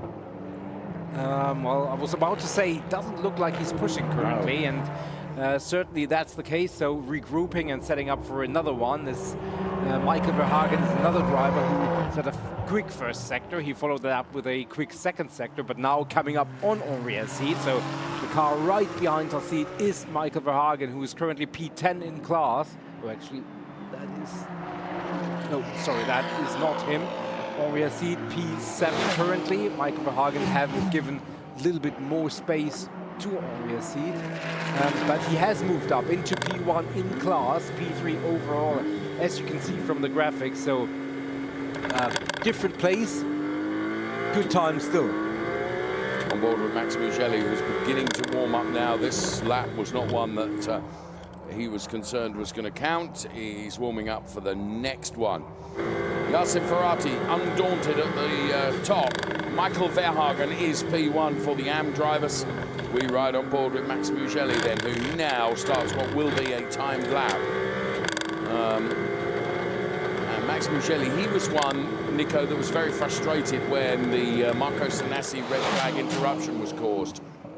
Yeah, he was very frustrated, and we didn't quite see where he was in terms of his lap times, but certainly felt like he obviously felt he was on a hot lap, didn't he? Yeah, and I mean, that is just part of it, and it's part of it with both traffic and other people making mistakes. Sometimes it's luck, you know, you have to have your skill, you have to control what you can control, but sometimes there is an element of luck involved as well, and you can't control that. Michael Verhagen stretches his legs once again. Improvement in terms of his own best time, and therefore pole time in the AMs keeps him in P3 overall. There is one driver who would like to wrestle that away. Came here as the championship leader. Didn't have a great day yesterday, but so often Saturday and Sunday are very different days in the Ferrari Challenge. Yeah, it's remarkable, isn't it, how that seems to happen. But yeah, he's Hendrik Viol P5 at the moment. It's just not where you would expect to see the Trofeo Pirelli AM Drivers' Championship leader. Accelerates now the full 700 horses of the 296 Challenge car. Herbert Guys remains steadfast behind him, both in terms of on-track presence and in the chart as well. Nobuhiro Imada has thus far put in a time which is good enough for P7. No one troubling Michael Verhagen or Yasin Ferrati at the moment, though, for that P1 spot, as Hendrik Viol crosses the timing line some very nearly 5/10 down. Here is David Gosner, who earlier on showed great promise. He is P2. Is that the best that David Gosner can do? Well, this would suggest not, because personal best through Sector 1 and Sector 2. So as David Gosner heads towards completing the lap and breaking the timing beam, let's see what the CDP MP racing driver has done. Well, he improved by a significant amount, 2/10, but it's not quite enough to take him within Michael Verhagen time. So Ferrari, Herziger, P1, P2 overall. Michael Verhagen, quickest of the AM drivers, and David Gostner is second quickest of the AM drivers. Yes, indeed, and with 2 minutes 45 seconds remaining. Massimo Pepe, his team boss, watching on. With 2 minutes 45 seconds remaining now, it is crunch time for quite a few of our drivers. Andrew Morrow just moved up a few places, but only P10 in class. Our podium finisher yesterday, Max Mugelli, still in P5. So who is arguably out of position still? Enzo Trulli, he's in the pit and only in P6 in class, so didn't see the marked improvement he was hoping for today. And the thing is, Nico, with Pirelli and Pirelli AM drivers, they line up on the grid in qualifying order. So when you look at somebody like Enzo Trulli, who is, you know, 6th fastest within class, it's actually 10th overall. So he's got a lot of cars to overtake before he can get on terms with those that he wants to compete with. Absolutely. Absolutely. Very, very good point as well. David Gostner, first sector was purple, second sector was still good. Can he get past Michael Verhagen?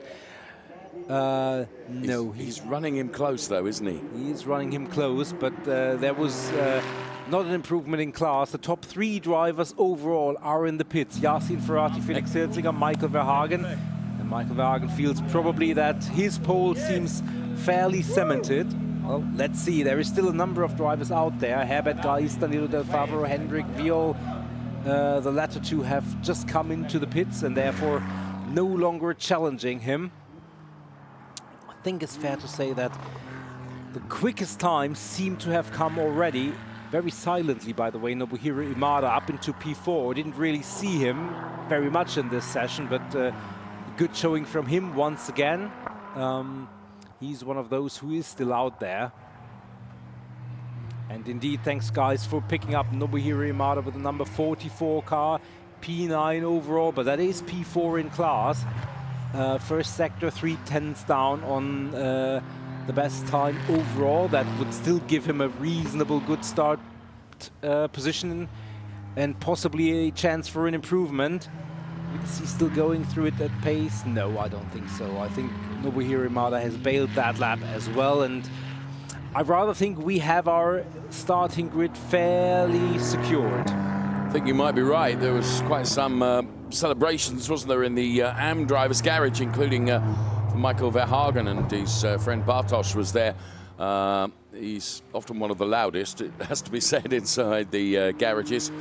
Yassin Ferrari, Felix Herziger, Michael Verhagen, David Gostner, they're the top 2. And with the session done and dusted now, Michael Verhagen has secured that pole position for the AM drivers. Yassin Ferrari, Nico, showing that he means business. His pole position. Well, what does that do psychologically for Felix Herziger, who's had such a run of success? Well, knowing Felix Herziger as we do, I don't think it will trouble him that much psychologically, but I mean, Yassin Ferrari laid down the gauntlet yesterday. He said, we found something, now it's found, you will see us a lot more often here, implying in the winner's circle. So he certainly feels like he's unlocked the secret to himself and the 296 working in perfect harmony. And well, this qualifying session certainly is nothing to disprove that. Looking at Michael Verhagen, who had a great start to the season, and then a P2, a P1, a P3, then 4 races with hardly any points. Yep. So a big lull across Misano, Hockenheim, and the first race in Brno, then recovered with P2 in Brno, and now he's back in form. And it's been real highs and lows, hasn't it? Absolutely. We saw something similar with Klaus de Brunson last year, who had a great start. Then, after I made an interview with him, absolutely had the most rotten luck ever, and I take full responsibility for that. And then recovered and actually took the championship at the end of the season after a great fight with Hendrik Viol. Now, well, let's see what Michael Verhagen does. Certainly looks like he's back on high. Let's take a look at the classification then once it's confirmed from race control as to who did what in qualifying for our Ferrari Challenge Trofeo Pirelli and Trofeo Pirelli AM drivers. Here it is then, Yassin Ferrati is pole position, and then Felix Herziger. Pole position for our AM drivers, Michael Verhagen. Then Gilles Renmans, David Gosner, Vincenzo Scarpetta, Max Mugelli and Hanno Laskovski. That's the first 4 rows. To the next rows where we find Nobuhiro Imada. Well done, Nobuhiro. Good quality. Henri Acide, Enzo Trulli, Anders Bidstrup, Hendrik Viol, Danilo Del Favaro and Herbert Guys.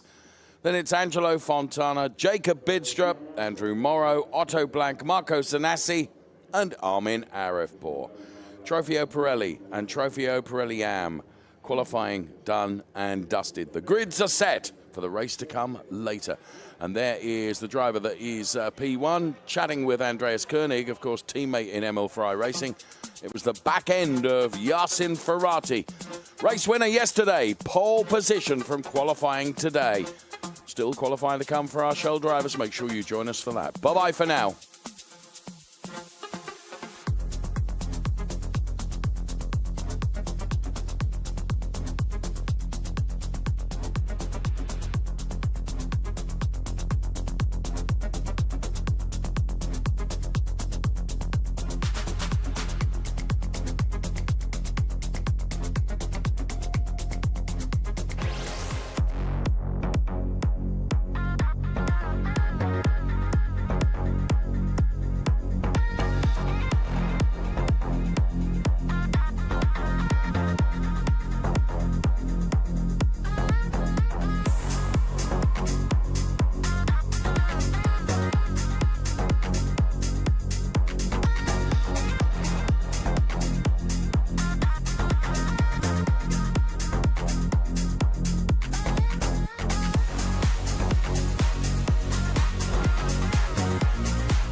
You Can Go Your Own Way, which was a big hit song for Fleetwood Mac as we go our way right now with qualifying for Ferrari Challenge. Coppa Shell, 30 minutes on the clock for our qualifying session for our 8 drivers. Welcome to Valencia. Here's the formal welcome then. This fantastic circuit in Spain, which is kind of built in like a stadium environment, enabling you to enjoy all the action. We're halfway through our 2025 calendar, having been to Monza, Misano, Hockenheim, Brno. Here we are in Valencia, the first of 2 weekends in Spain, because we're heading off to Barcelona next. Then it's Spa-Francorchamps in Belgium, and Mugello right at the end of the season, which will form round 8, and also form the finale Mondiale event. Track temperature is already up to 49 degrees. The air temperature is already up to 32 degrees. It's going to be a hot one. That applies to qualifying and the race as well, I would suggest. Here is this fantastic Valencia circuit, 14 turns, and it's quite a technical one as it winds its way through this stadium. The only opportunity the drivers get to enjoy the air conditioning and the small amount of relief they'll get from the air conditioning inside their 296 Challenge cars is between turn 14 and 01, I would say. The long straight, the only long straight here, which is the start-finish straight. Alongside me is Nico Spalek. It's, might only be 8 cars on track, but qualifying we expect to be really quite exciting with all these drivers. Yeah, absolutely. And good morning here from Valencia. As the qualifying gets underway exactly now, pit exit is open and we can hear the roar from the drivers and the cars beneath our commentary position. We will have some of them out on track fairly soon. Yes, it is always in the Coppa Shell a very, very tight standing and results, and there is von Skeltema learning to fly. As the Shark's got wings, the shark-adorned helmet fitting the shark-adorned 296 Challenge, which follows in a long traditional vein of shark-decorated challenge cars. Von Skeltema part of the Ferrari Challenge for many, many years, and a very, very welcome and familiar competitor. Very welcome return of Manuela Gostner to her winning ways over the last few events. Didn't have a good start to the season. The first 3 races she hardly scored any points. Has turned it around, is now leading the championship. And made no mistake yesterday. Took pole position in qualifying, took the race win. And Manuela Gostner was very, very relieved, I think, to get out of the car in the heat yesterday afternoon, but having brought it home. Fabrizio Fontana had a great start to the season, was missing for 2 events, didn't have a great return yesterday, but we'll look to rectify that. Not brilliant qualifying, and then actually coming together in the race, which meant that his result was very much compromised, it's fair to say. As you would expect of me, in betwixt our qualifying sessions, I've been down hunting in the paddock and was in conversation with Cristiano Marchel and also John Dillon. I also wished well to Fabrizio Fontana as he makes his way out on track. As you quite rightly identified, he's had a mixed season of fortune and only a bit part season as well. Fabrizio, a champion in the Ferrari Challenge. He won the 488 Challenge competition and elevated to the 296 Challenge and the Ferrari Challenge Coppa Shell. As we're watching NM, who has been victorious this season in the gold liveried 296 Challenge car. He's getting about his qualifying. I also spoke to Tibor Valent, and congratulations, I should say, to Tibor's son, Benz Valent, who was very much a young whippersnapper in the Ferrari Challenge and one of the many young drivers that use the Ferrari Challenge as a springboard to further racing activity, which is indeed what Benz has done, as he's now racing in prototypes. Tibor was telling me with just a hint of pride yesterday, and rightly so. So well done, Benz. We miss you though, friend. We ride on board with Mr. Fontana, Fabrizio to his friends. And Fabrizio Fontana then for Formula Racing. and we've got, what have we got? Just under 27 minutes of this qualifying session. What ordinarily happens with qualifying is the drivers go out on a set of tyres from yesterday, which, truthfully, with the temperatures the way they were yesterday, those tyres will be utterly exhausted, I would suggest. They'll go out and get their eye in, get the cars all warmed up, get it up nicely to temperature, then come in and potentially put a new set of Pirelli tyres on for the second half of qualifying. That may not be the case. It might be that some drivers just choose to go out on the set of tyres that they'll race on today and get their qualifying done early doors, bank a lap, park the car, save tyres for the race. We don't actually know what the strategy is. Generally, we can tell from lap times whether a driver is on a set of scrub tyres from yesterday or whether they're on new tyres. I think that's fair to say, isn't it? Yeah, that's one part, and the other part is when do the drivers go out? Generally, when they come out early, then come in and do a second stint effectively. Usually, they come out first on the Saturday set of Pirelli P0s and then switch to the new set. All 8 drivers have chosen to come out very early, and that may be an indication, but equally, the temperatures being as high as they are, some may just say, well, you know, the track is not going to evolve. It may only get so hot that it actually gets slower later on. We may just choose to put our quali, get over with it early, and then stay in the coolness of the garage, relative coolness, not stress too much. We will find out. 25 minutes remaining. Oskar Rinčević out with purple first sector. Lots of purple sectors on our timing screen currently, so pretty much everybody improving and beating the thus far best time. Manuel Agosto with a 1:35.792, the first in reasonably relevant times, I would say. Everything else thus far has been warm-up laps. Oskar Rinčević therefore trying to follow suit and get into a range of times that would allow him to have a good quali and start position. Cassel Racing driver Oskar Rinčević, then Manu Gostner, Cristiano Marchel, John Dillon, the top 3 at the moment, but as Nico has indicated, we are expecting to see times come tumbling down significantly. Oskar Rinčević, Sector 1 and Sector 2 personal bests, one of which was a best overall, but that's now been beaten by somebody else. So here comes Oskar to round out the lap then, and as he crosses and breaks the timing beam now, he jumps from P6 to P1 with a time of 1:35.077. 1:35.077 for Oskar Rinčević. So just for the moment, pushing Manuel Agosto down to P2, John Dillon to P3, then in MP4, then it's Hans Skeltermar, Cristiano Marchel, Tibor Valint, and Fabrizio Fontana, who did go out on a set of scrub tyres then. As we can see, the new Pirellis going on. Stefano Gai, his driver coach, is inside the car, offering advice to Fabrizio Fontana as we speak. So the new Pirellis, you can even see the labels on them. So fresh are they out of the tyre truck, ready to be installed on the 296 Challenge car as Manu Gostner goes back to the top with a 1:33.961. We're getting closer, aren't we? Indeed. Half a second off what Manuel Agosto did in qualifying yesterday, 1:33.406 exactly, so roughly half a second off that.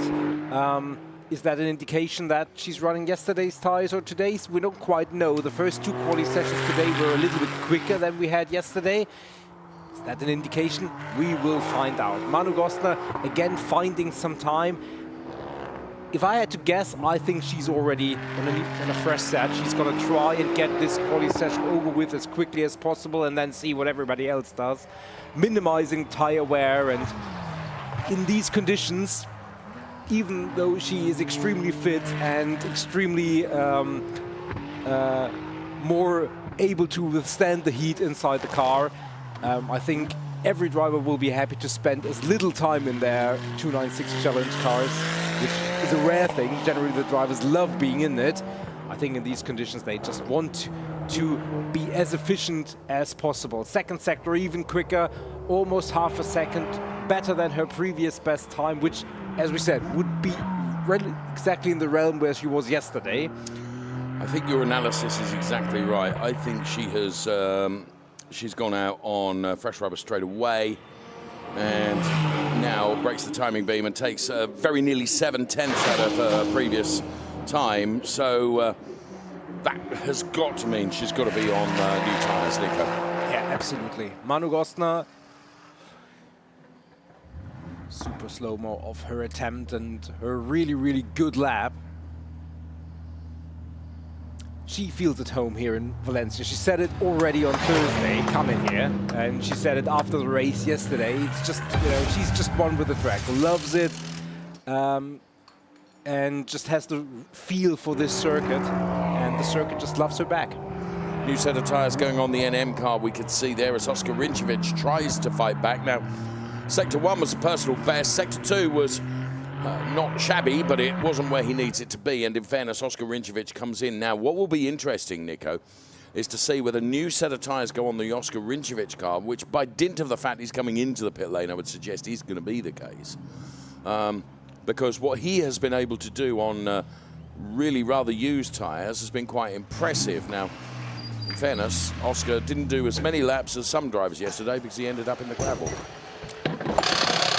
Yeah. Fair analysis, but there is the von Steltemer car. We already saw him on his flying attempts. Now his driving attempt for the first part of the quali session in P4 is very respectable, but he will look to get even higher up the order with this set of Pirelli P0s marked with the 177 number of his car. Has been that number for quite a number of years. As we go back to Fabrizio Fontana, who we know is going through the warm-up cycle on those new tyres, don't we?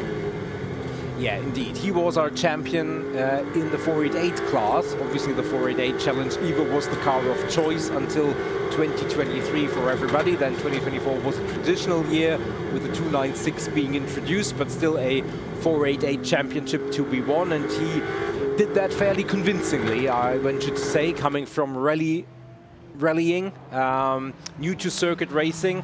Certainly didn't show anything of that. Needing to familiarize himself with circuit racing, was quick early and often and consistently, and now in the 296, great start to the season, then was missing for a number of events, and now trying to find his groove here in Valencia. We saw we split the screen now for Stefano Gai, his driver coach, but just prior, when we had our split screen, we could see that new tyres were going on the Oscar Rinčević car, which was what I thought was going to happen, and it did happen. But Fabrizio Fontana beginning to build it up to speed and bring it up to speed now. This will be an interesting lap from Fabrizio Fontana, the first real timed lap. Manu Gostner is out of the car with 20 minutes, as near as makes no difference to the session remaining. So confident is she in the 1:33.277. Now, I suspect she will remain helmeted up, ready to go out again should it become necessary. But at the moment, she obviously feels confident enough in that 1:33.277 time, Nico, that she can not sacrifice any more of the car, the rubber, or indeed herself in this qualifying session. Yeah, perfect analysis. I think it's exactly spot on. And one other thing that is so crucial here on this circuit is exactly illustrated by these graphics, is track limits. NM yesterday didn't have a great qualifying, didn't quite have the pace in the race, and he's already at 2 track limit infractions, and that means whenever you have a track limit infraction during qualifying, that very lap is disallowed. So the efficiency that Manuel Gostner just highlighted just isn't there, because you have to do it again, you have to have another go, and you have to push once more on the Pirelli P0s, and that might come back to haunt you come the end of the race later this afternoon. Well, we can see there from us splitting the screen that Manu is, well, not staying helmeted up. The helmet and hands device have come off. So she feels that that's it as far as the session is concerned. A 1:33.277 is the time that Manuel Gostner posts in qualifying. 17 minutes remaining. Tibor Valent has gone second fastest. And he's still a second and a quarter away from where Manu is. Fabrizio Fontana's improved. Oscar Rinčević is still in the pit lane, as is von Skelterma and also Cristiano Marchel. But Tibor Valent is improving now, Nico, through Sector 1. He's gone quicker than anybody else. Exactly, and that means that Tibor Valent is going to try and snatch that pole away. He was really on the edge there. Was he too far off the edge for that to be a track limit infraction? Race Control will have a look at that and inform us in writing and graphics potentially. Tibor Valent getting to the second sector line certainly wasn't quick through that second sector, and that probably was partly at least due to that excursion, but still on a improvement trajectory. Now, would Manu Gostner feel like she made a mistake if someone snatches pole away? I don't think necessarily. I think she wants to be on pole, obviously, but she will feel that was exactly the right strategy. And if someone else is quicker, fair play to them. Well, Tibor is still 6/10 down on the Manu Gostner time, so Tibor's going to have to go again and take more rubber out of the tyres. Now, Tibor has already done 7 laps versus the 5 laps that Manu Gostner has done. So already the risk-reward you have to begin to look at. Now, NM has got to go again. The reason he's got to go again is because he had a track limit violation, and therefore his lap is immediately disallowed. So NM having to go again, he had no choice in that matter, and improved sufficiently to go to P2, Nico. So that was a good lap from NM, and they were only personal bests. They weren't sector bests of anyone, and he's got within 4.5 tenths now of Manu Gostner. Yeah, indeed. Fabrizio Fontana currently running in P4 thus far. The purple sector still belongs to Manu Gostner, and I think the track is not evolving to the point where we see it in the morning, where it's really getting warmer. Now the track is so warm already. Yep. There is no evolution of lap time, so the strategy of going out early, the track is just as quick as it will be towards the end of the session. Yep, fair point. Doesn't mean that nobody has a chance to beat her times, and I'm just again with a very good first sector, less than a tenth off. But it's not like, you know, you only can set the fastest lap times towards the end. Cristiano Maciel also with a good first sector, almost identical time with NM, so there is still lots of movement we expect. Von Skelterma just on his out lap after having been in the pit, so currently P7, he's going to look to climb up the order. Fabrizio Fontana this lap, not going to be a big improvement, if any. As you can see, P4 stays P4. NM still pushing, so is Cristiano Maciel. It's really interesting. Manu Gostner is, and you articulated this earlier on, that the relationship Manu has with the Valencia circuit is one of positivity. The circuit likes her, she likes the circuit. I'm tempted to say Fabrizio Fontana has not been able to find his groove here. No, and for Fabrizio, this is obviously the first time he has been to this circuit. Sure. Last year we weren't here, and last year was his first year in the Ferrari Challenge and in circuit racing period. And that also means for Fabrizio Fontana, we're already into event number 5, but for him it's event number 3, so he's just got less familiarity with the circuit, with the car itself, having run the 488 last year. So, you know, sometimes you just need a few more laps to find your groove, to be one with that circuit. And that's where, for example, Manu Gostner will just have much more familiarity and experience. And I'm the first one to snatch a purple sector in a few moments and a few minutes. Is that gonna be enough? Let's see what sector 2 will be. He'll hit the second sector line in about 5 or 6 seconds from now. NM, of course, has been a race winner this year for the Rosso Corsa team. And as Nico says, as approaching the sector line, goes from purple to blue, which means somebody else has gone still quicker in sector 1. But NM then on personal best through sector 1 and sector 2. This could be enough. The target time is a 1:33.277. Is it going to be enough as he accelerates out of turn 14, heads to break the timing beam with a 1:33.713. He got within 4.5 tenths, Nico. Yeah, got within a few tenths. Was an improvement, but not quite enough. The driver you mentioned who took away that purple from Sector 1 was Oskar Rinčević, who's just approaching the final few turns of this lap. Also currently in P4, looking for an improvement. And thanks, guys, for picking up Oskar Rinčević for Kessel Racing. So P4 at the moment for Oskar Rinčević as he accelerates away out of turn 14 now.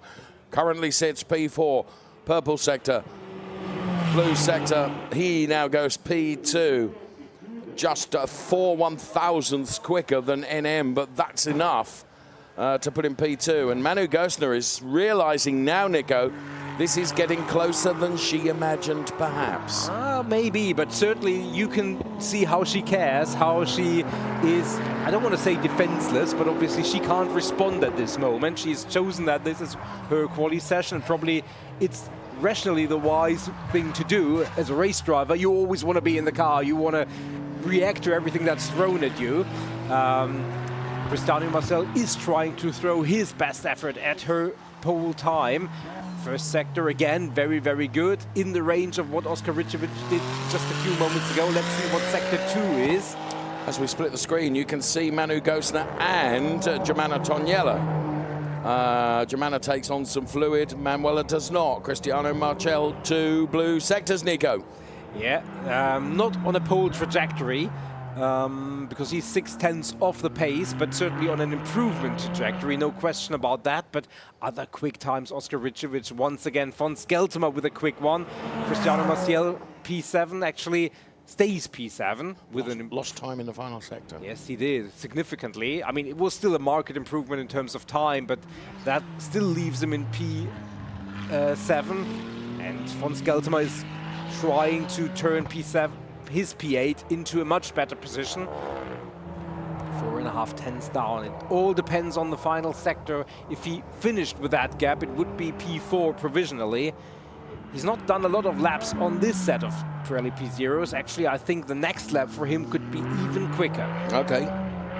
Well, let's see what he posts now as he heads to break the timing beam. The Kessel driver, von Skeltema. Wow, he improves 3 places, Nico. Yeah, P5, but he's certainly got to give it another one. 9.5 minutes remaining. Manu Gössner feels like, oh, she can't watch. Anxiety. Great images from our colleagues in the OB van. Cristiano Marcel, first sector, competitive but not purple.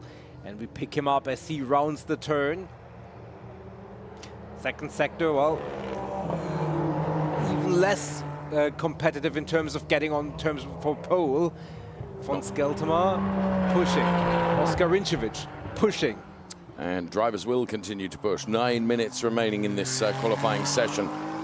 Manu Gössner, NM, and Fabrizio Fontana are all in the pit lane, as well as Tibor Valint, clearly feeling that improvements are not necessarily possible. I think Fabrizio Fontana is going to be sent out again. As we split the screen, we can see his driver coach walking away. Oskar Rinčević currently P2. Drivers out of position too, in particular Cristiano Marcel and John Dillon, I would say. Yeah, and look at that. I mean, everybody effectively within 1 second, and John Dillon being the driver who's the odd man out, who is just over a second behind and certainly out of position, as we see Fabrizio Fontana coming out of pit lane once again. And M also looking like he's not done with this session yet. I agree. Also some marks on the side of the car from yesterday's racing. John Dillon, first sector again, not really close, but he certainly will have another go trying to move up the order. Von Skeltema, P5, going once more. So the Shark's Teeth fronted 296 challenge car of von Skeltema that we watch right now, currently P5, with the time posted of 1:34.175. Target time for all of our drivers, including Oskar Rinčević, who we watch right now, is a 1:33.276. That's what they're targeting, because that would be 1 1,000th better than the 1:33.277 which Manu Gössner has posted. Oskar Rinčević, I don't think on this lap is going to be able to do it, and I think he'll be the first to admit he made a Horlicks of that turn, entry and exit, and that's really compromised this lap. Just taking a look at who's done what and where. This has potentially been a masterstroke from Manu Gössner, Nico, because Most drivers have done 10, 9, even 12 laps. Manu has done 5. Now, in terms of totals, that mix is basically on old tyres and new tyres. But if you were to take it at 50% is the likelihood, I think Manu Gosner has done the least laps probably of anyone on new tyres. Yeah, I think that's fair. And John Dillon is the one who has done 12, and he's on his 13th lap.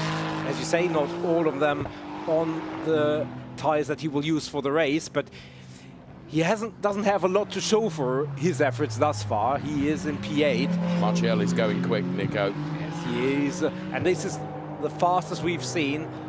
A 10th.5 down on Manu Gosner's time through Sector 1, but it's been Sector 2 that has been critical. It's the twisty part of the circuit, yes. And even the most marginal of tire wear and degradation means that you just can't turn the apexes the same way you would and had done previously. So this is the crucial one. John Dillon, for him, everything's crucial right now, and P8 is what it's going to be. Wow. Well, there is an argument that sometimes when you just know that it's not going to come to you, you're better off holding up your hands and saying, as Martial, he has caught the NM car, and now he's bringing the car in. Now, Nico, that really surprises me. He obviously looked at the delta in Sector 2 and felt it's not going to go the right way. No, and he lost 7/10 in the second sector, and that means he probably thought, well, this was my last one. Anything else is just going to be too demanding on the tires. So the only drivers out there, von Skeltema currently 5th, Fabrizio Fontana currently 6th, neither of them in the Manuela Gosner range of lap times and sector times. Fabrizio Fontana, he just came out 2 laps ago, so he's pushing once more. Not an improvement in terms of time. What can von Skeltema do with his attempt?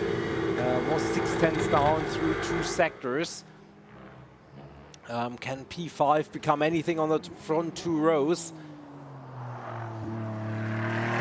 He's actually come into the pit, so it's only Fabrizio Fontana who's left of our competitors with 4.5 minutes remaining. So, Fabrizio Fontana for Formula Racing then, and his Sector 1 time was a 21.6. He accelerates the 296 Challenge car. And, well, traffic is not going to be a problem to him. No one is going to impede his lap, that's for sure. So, therefore, with completely clear tarmac across the 4.005 kilometers of this circuit, Fabrizio has got it all to himself. However, that doesn't necessarily mean that you can hook up every turn. We'll see, middle sector was personal best, so if he chooses to go one more time at the end of this lap, it could be worthy. We'll see if he does. You can see that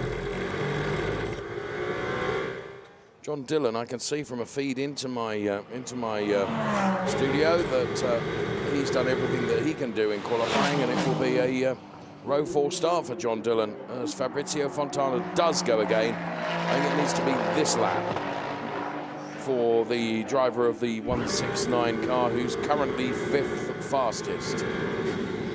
Yeah, 7/10 down. Just relegated von Skeltema. There you can see a sideways moment. I was about to say his Sector 2 was his personal best, but he still lost like 3.5 tenths to Manuela Gosner. So if you can avoid a repeat of that sideways moment, maybe there is even a little bit more. He's about 8/100ths of Tibor Valent's time, which would give him a row 2 start if he can make up that time. And I think by the second sector line we will know he's now approaching that very, very turn where he has that sideways moment, and that to me looks a lot more tidy than it was last time around. Great onboard shot here. You can feel the rumble strips. There was a little bit of a sideways moment, not quite as clean as he would have liked it. Where is the time?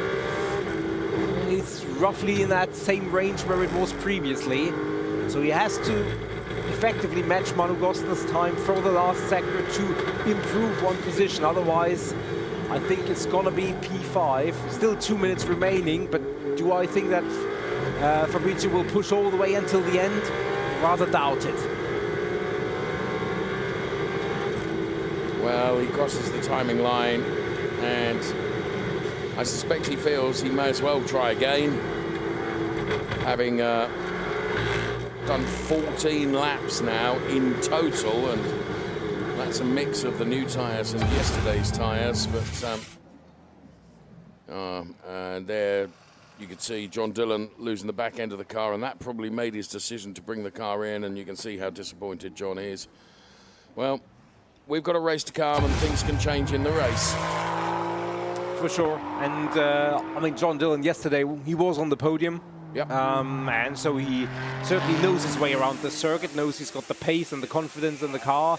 I don't think this result will shatter that one iota. But obviously P8 means he has his work cut out for him to get back onto the podium. And running in P2 in the championship, with Manu Gostner being P1, he would like to have the roles reversed rather than having to fight all the way to get on terms with her.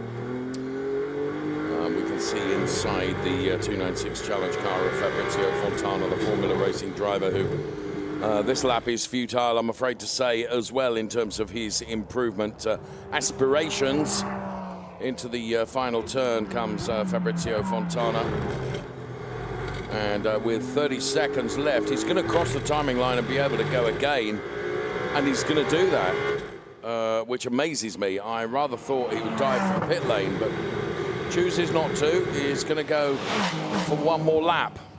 And he's doing it at full tilt. He's not let off. Or he hadn't. I think he has now. Yeah, I think that's fair.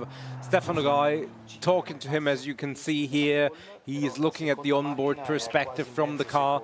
And Manu Gostner? Well, it was masterclass, wasn't it? An inspired decision, which I suspect was a combo decision between herself and the team. Oh, for sure. But be that as it may, as Oscar Rinčević can be satisfied with his front row start, I believe. I agree. Did a good job. Yeah, Kessler Racing driver, Rosso Corsa, NM P3, Tibor Valent in P4, but nobody got on terms with Manu Gostner's time, and it was by a fair margin. Well done, Manu. See what she can do in the race. I suspect pretty promising. And she's done all the hard work in qualifying, but actually made it look really easy and done less laps than anybody else. So here a super slow-mo of the 193 car. Then the Manu has posted a 133.277. No one got within 4.5 tenths to her. She did it early on in the session. She parked the car. It was a gamble. But it was a gamble that has paid off because no one has been able to usurp her time. She receives the pole position award, and it's richly well deserved. So there we have it, our qualifying classification. We'll get in just a moment then, as soon as it is confirmed from race control. And we will bring you the full results of our 8 competitors in the Ferrari Challenge. Coppa Shell, their qualifying done. Fabrizio Fontana is the final car to come into the Parc Ferme area. And the next action to come from the Valencia circuit will be for our racing this afternoon. 3 races to come for Coppa Shell drivers who we've just seen qualifying, for our Trofeo Pirelli and Pirelli AM drivers, and also for our Coppa Shell AM drivers. Manuel Gostner quickest in qualifying, ahead of Oscar Rinčević, NM Tibor Valent, Fabrizio Fontana, Fon Skeltermar, Cristiano Marziel, and John Dillon. They are the top 8 in qualifying in Ferrari Challenge Coppa Shell. Thank you so much for watching. We'll see you for the races this afternoon. Bye-bye for now.